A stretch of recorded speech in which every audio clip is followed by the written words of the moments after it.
चुनाव होने हैं, लेकिन उससे पहले योगी आदित्यनाथ ने एक खेल खेलना शुरू कर दिया है। उस खेल के जरिए यहाँ पर माफियाओं का राज खत्म किया जा रहा है।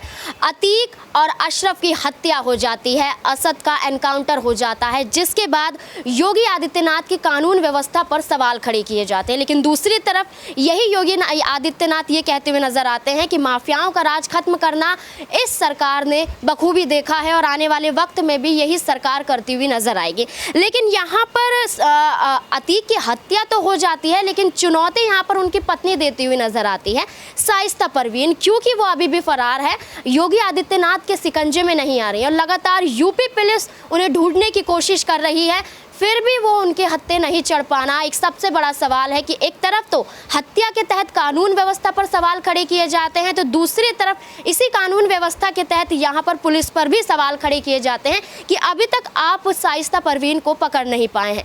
नमस्कार, मैं नाज़मीन खान और आप देख रहे हैं SPN 9 न्यूज़।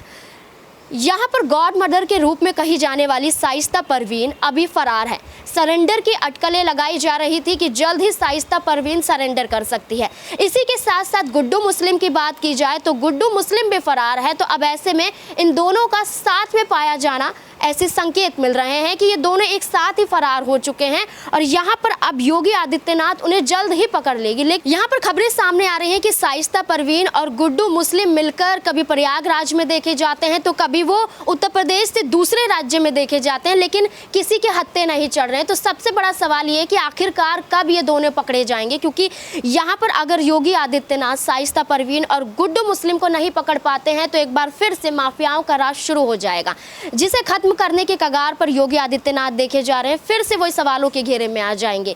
तो ऐसे में यहाँ पर शाइस्ता परवीन जब अतीक की हत्या होती है, असद का एनकाउंटर होता है, तो वहाँ भी खबरें आ रही थी कि उनके जनाजे में वो पहुंची थी, लेकिन सारी खबरें अफवाह के तौर पर देखी जाती थी, क्योंकि शाइस्ता परवीन अभी तक किसी के सामने नहीं आई। वो एक बुर्का पहने रहती हैं, जिसके तहत उनकी पहचान करना भी काफ़ी मुश्किल हो जाता है। गुड्डू मुस्लिम की बात की जाए तो जब उमेश पाल हत्याकांड हुआ था तो उसमें सबसे बड़ा हाथ उनका था, तो अब ऐसे में ये दोनों मिलकर कहां फरार हो गए हैं इसकी सूचना अभी तक किसी को नहीं है। लेकिन क्या यहां पर ये दोनों चुनौती देते हुए नजर आ रहे हैं योगी आदित्यनाथ को, क्योंकि सरकार उनकी है, चुनाव आ चुके हैं, अगर ऐसे में वो दोनों नहीं पकड़े जाते हैं तो सरकार कहीं ना कहीं गिरती हुई नजर आएगी। अब इस मुद्दे पर आपकी क्या राय है कि क्या शाइस्ता परवीन, गुड्डू मुस्लिम का फरार होना एक तरीके से योगी आदित्यनाथ के लिए खुली चुनौती है कि अब आपकी सरकार उत्तर प्रदेश में नहीं चलने वाली है? क्या है आपकी राय? कमेंट बॉक्स में जरूर बताएं। मुझे दीजिए इजाजत, धन्यवाद।